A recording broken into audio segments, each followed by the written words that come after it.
بسم اللہ الرحمن الرحیم۔ آج ہم حکایت عثمانی کی ایک اور جو حکایت ہے اس کو پڑھیں گے اور اس کو تھوڑا سا اپنی دانش کے مطابق ایکسپلین کریں گے۔ تو چلیں آج پہلے اس کا متن پڑھ لیتے ہیں۔ یہ حکایت ہے، اس کا جو عنوان ہے وہ ہے روح کا میدہ۔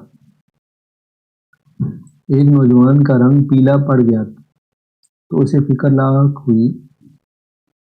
ایک سیانے نے اسے مشورہ دیا کہ سیب کھایا کرو، اس میں موجود وائٹامنز تمہاری رنگت کو پھر سے سرخ کر دیں گے۔ نوجوان نے سیب کھانا شروع کیے، لیکن اس کی رنگت میں کچھ فرق نہ آیا۔ سیب کھانے سے الٹا اس کی طبیعت بھاری رہنے لگی۔ ایک بزرگ نے اسے بتایا کہ کلیجی کھایا کرو، یہ تمہارے جسم میں خون بڑھائے گی۔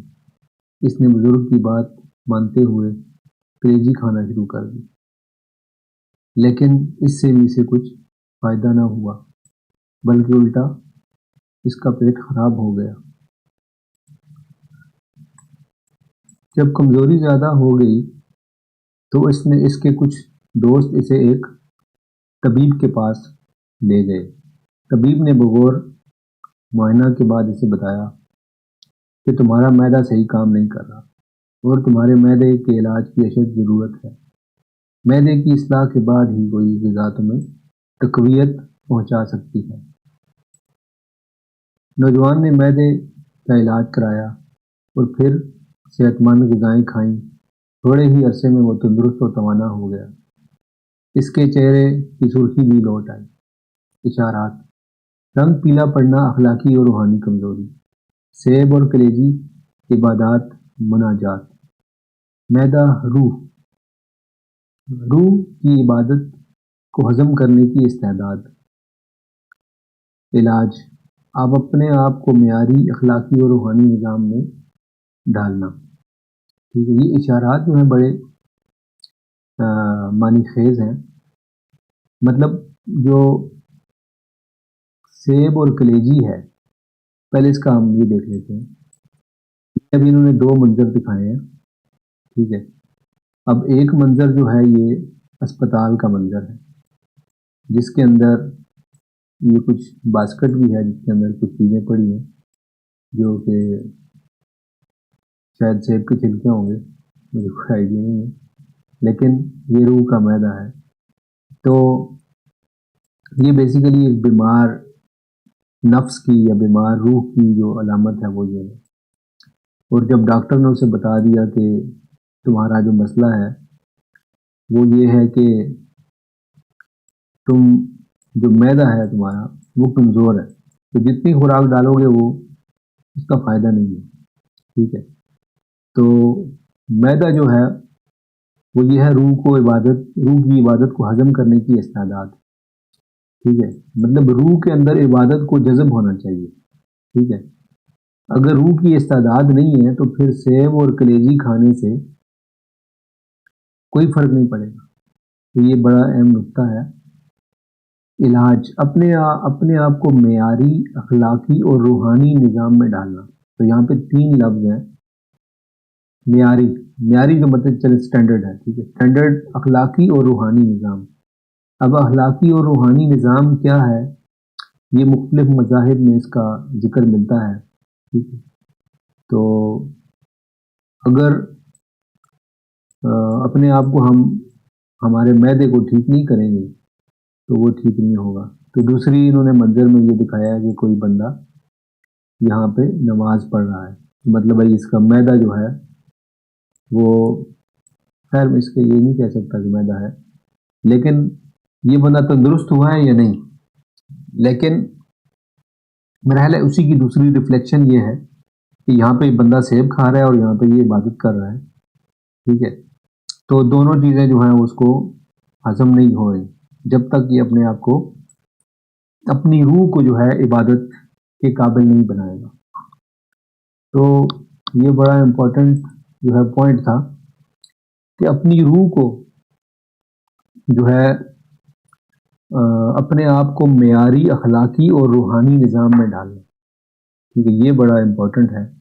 اور اللہ تعالیٰ بھی مطلب ہے قرآن کریم میں اس کے بارے میں کچھ مطلب ہے کچھ تو ہے نہیں، اللہ تعالیٰ نے بہت ڈیٹیل سے چیزیں بتائی ہیں، تو میں کچھ چیزیں آپ کے سامنے رکھتا ہوں۔ مثلا یہ پہلے ایک صورت ہے کہ وَمِنَ النَّاسِ مَن يَقُولُ آمَنَّا بِاللَّهِ وَبِالْيَوْمِ الْآخِرِ وَمَا هُمْ بِمُؤْمِنِينَ۔ اللہ تعالیٰ فرماتے ہیں کہ کچھ لوگ ہیں جو کہتے ہیں کہ ہم آخرت پر بھی یقین رکھتے ہیں، اللہ تعالیٰ پر بھی رکھتے ہیں، لیکن وہ مومن نہیں ہے، وہ اللہ تعالیٰ کو دھوکہ دینا چاہتے ہیں۔ یخادعون اللہ والذین آمنوا، جو اللہ تعالیٰ کو دھوکہ دیتے ہیں، وہ جو ایمان لائے ہیں بندے ان کو دھوکہ دیتے ہیں۔ وما یخدعون الا انفسهم وما یشعرون، وہ اپنے آپ کو دھوکہ دے رہے ہیں لیکن وہ اس کو جانتے نہیں ہیں، اپنی دانست میں وہ سمجھتے ہیں کہ وہ دوسروں کو دھوکہ دے رہے ہیں۔ تو مطلب ہے یہاں پہ اس آیت میں سمجھ آتا ہے کہ دھوکہ دینا جو ہے یہ کتنی بڑی چیز ہے کہ جو انسان اپنے آپ کو دھوکہ دیتا ہے۔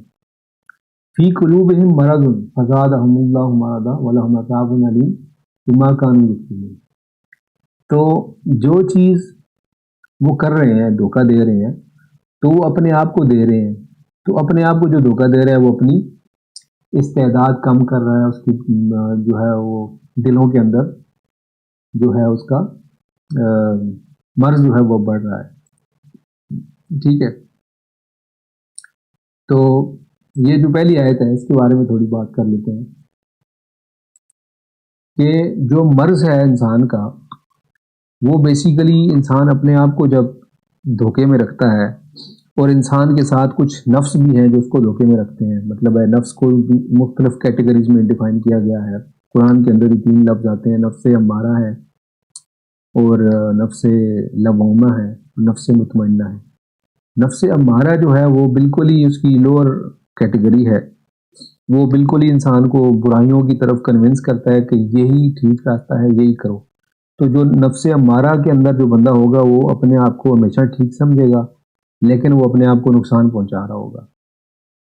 ٹھیک ہے، ابھی ہمیں کیسے پتہ چلے کہ جو کام میں کر رہا ہوں وہ ٹھیک ہے یا نہیں ہے؟ ٹھیک ہے، یہ بڑا اہم سوال ہے، کیونکہ ایک جو چور ہے وہ بھی اپنے آپ کو جسٹیفائی کرتا ہے کہ یار میں مطلب ہے کہ ٹھیک کام کر رہا ہوں۔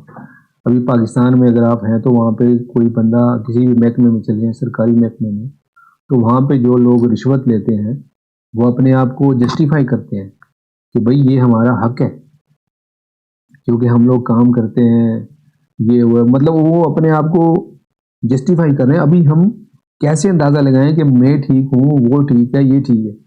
ٹھیک ہے، تو یہ ایک علیحدہ ایک ڈیبیٹ ہے، اس کے لیے ہمیں مختلف جو ہمارے جو لوگ ہیں ان کے پاس جانا چاہیے، پھر کمپیریزن بنانا چاہیے کہ کون سا راستہ جو ہے وہ ٹھیک ہے۔ ابھی پاکستان جو ملک ہے جس میں کہ 99% جو لوگ ہیں وہ مسلمان ہیں، ٹھیک ہے، ابھی اس کے اندر کرپشن کی انڈیکس میں وہ تقریباً 160 نمبر پہ آیا ہے، ٹھیک ہے۔ تو یہ اوور آل مطلب ہے پکچر ہے، اس کا میں یہ نہیں کہہ رہا کہ میں کسی کو جج نہیں کر رہا، ٹھیک ہے، لیکن ہمیں اپنے آپ کو خود ہی جج کرنا پڑے گا کہ کیا چیز جو ہے وہ ہمیں ٹھیک کرنے کی ضرورت ہے۔ تو یہ بڑا اہم سوال ہے کہ ہم کیسے جج کریں کہ کون ٹھیک ہے، مطلب ہے میں ٹھیک ہوں، آپ ٹھیک ہیں، یہ ٹھیک ہے، تیسرا بندہ ٹھیک ہے، تو کوئی بھی سب لوگ ٹھیک نہیں ہو سکتے۔ تو قرآن کریم کی جو مطلب آیات ہیں، اور جو نبی کریم صلی اللہ علیہ وسلم کی جو سیرت ہے، اور جو ان کا کنڈکٹ ہے، ہاؤ ہی مطلب ہے ڈیلٹ ود دا سچویشنز، مطلب ہے تو وہ اخلاقی جو معیار ہے وہ کیسے اچیو کیا جائے، یہ بڑا اہم سوال ہے، اس کے بارے میں ہمیں غور کرنا چاہیے۔ اس کے علاوہ ایک اور آیت بھی ہے کہ وَمَنْ أَظْلَمُ مِمَّنْ ذُكِّرَ بِآيَاتِ رَبِّهِ فَأَعْرَضَ عَنْهَا وَنَسِيَ مَا قَدَّمَتْ يَدَاهُ إِنَّا جَعَلْنَا عَلَىٰ قُلُوبِهِمْ أَكِنَّةً أَن يَفْقَهُوهُ وَفِي آذَانِهِمْ وَقْرٌ وَإِن تَدْعُوهُمْ إِلَى الْهُدَىٰ فَلَن يَهْتَدُوا إِذًا أَبَدًا۔ اور اس سے بڑھ کر ظالم کون ہوگا کہ جس کے سامنے ہماری جو آیات ہیں، اپنے رب کی جو آیات ہیں اس کی پیش کی جاتی ہیں تو ان سے وہ اعراض برت دیتا ہے اور وہ بھول جاتا ہے کہ اس نے آگے کیا بھیجا ہے، ٹھیک ہے، اور اس کے دل کے اوپر ایک پردہ پڑ جاتا ہے، ٹھیک ہے، کہ وہ مطلب ہے کہ اور اس کی اذانوں کے اوپر اس کے جو اپنے کان ہیں اس کے اوپر بھی وہ ایک پردہ پڑ جاتا ہے کہ وہ مطلب ہے سن نہیں سکتا اور دیکھ نہیں سکتا۔ اسی طرح ہی قرآن کریم میں بہت زیادہ جگہوں پہ آیا ہوا ہے کہ ان کے دلوں کے اندر مرض ہے، ان کے دلوں کے اوپر مطلب ہے پردہ پڑا ہوا ہے، ان کے دلوں کے اوپر دیوار پڑی ہوئی ہے، ٹھیک ہے۔ اس سے مراد یہ ہے کہ جو انسان ہے اس کی اپنی جو فیکلٹیز ہیں سننے کی، دیکھنے کی، انالائز کرنے کی، اس کو جب انسان ریئلائز کرے گا، اس کو اپنا مطلب ریئلائز کرے گا، مختلف چیزوں کو کمپیئر کرے گا، تو پھر جا کے اس کی جو استعداد ہے وہ بڑھتی ہے۔ اور مین چیز ہے کہ روح جو ہے اس کو ہم نے اس قابل بنانا ہے کہ وہ جو ہماری عبادات ہے اس کو ریسیو کر سکے، کیونکہ جب تک ہم سیب اور کلیجی اس طرح کی چیزیں کھاتے رہیں گے لیکن ہمارا معدہ ان کو جذب نہیں کرے گا تو ہماری صحت کے اوپر اس کا افیکٹ نہیں آئے گا۔ اسی طرح جو ہماری روح ہے جب تک اس کے اندر جو ہماری عبادات ہیں اور جو باقی اخلاقی جو چیزیں ہیں، عبادات تو ہم کرتے ہیں، ٹھیک ہے، اس کی وہ عبادات ہمارے اوپر اثر کتنا کرتی ہیں یہ ہمیں دیکھنے کی ضرورت ہے، کیونکہ عبادات کا اثر یہ ہوتا ہے کہ ہم لوگ اس کو مطلب بڑھوتری کرتے جاتے ہیں۔ ایک قرآن کریم کی آیت ہے کہ ان الصلاۃ تنہی عن الفحشاء والمنکر، کہ جو جو صلاۃ ہے، جو نظام ہے، جو اپنا جو صلاۃ ہے، نماز ہے، وہ برائیوں سے روکتی ہے، ٹھیک ہے، اور جب ہماری صلاۃ برائیوں سے نہیں روکتی اس کا مطلب ہے کہ سم تھنگ از رانگ، ٹھیک ہے۔ اور اس کے علاوہ ہمارا ٹائم بھی تقریباً زیادہ ہو گیا ہے۔ بیسیکلی ہمیں لگتا ہے کہ مجھے لگتا ہے کہ ہمارے اوپر جو ہماری اپنی آنکھ ہے اس کو کھولنا ضروری ہے، کیونکہ جب ہم اپنے آپ کو جج نہیں کریں گے اور اپنے رویے کے اوپر ریویو نہیں کریں گے کہ میں نے دوسرے سے بات کیسے کی ہے، اور اپنی اخلاقی اور اپنے دوسرے جو دوست ہیں جو ہمارے، اگر ان سے اصلاح نہیں لیں گے تو بہت مشکل ہے کہ ہم جو روح ہے اس کو ایبزارب کرنا۔ ہمیں ایک سیٹ مطلب اگزامپل رکھنی چاہیے اور اپنی روح کا وہ استعداد بڑھانی چاہیے۔ اس کے لیے مختلف طریقے ہیں، دیکھتے ہیں کہ آگے ملک صاحب وہ جو طریقے ہیں وہ کیسے بیان کرتے ہیں، پھر ہم بھی اپنے آپ کو جو ہے اس کے حساب سے امپروو کریں گے اور اپنی جو روح ہے اس کو اس قابل بنائیں گے کہ وہ ہماری جو عبادات ہیں اور جو ہمارے اچھے کام ہیں اس کو جذب کرے اور اس کی سائز بڑھتا جائے۔ جسم کا سائز اتنا ہی رہے گا لیکن روح کا سائز بہت زیادہ بڑھ سکتا ہے، ٹھیک ہے۔ یہ انشاءاللہ کبھی پھر ملک صاحب نے وہ کیا تو اس کے اوپر ڈسکشن کریں گے، ٹھیک ہے۔ تو ابھی ٹائم ختم ہو گیا، انشاءاللہ نیکسٹ جو حکایت ہے اس کے ساتھ آپ کی خدمت حاضر ہوں گے۔ السلام علیکم ورحمۃ اللہ وبرکاتہ۔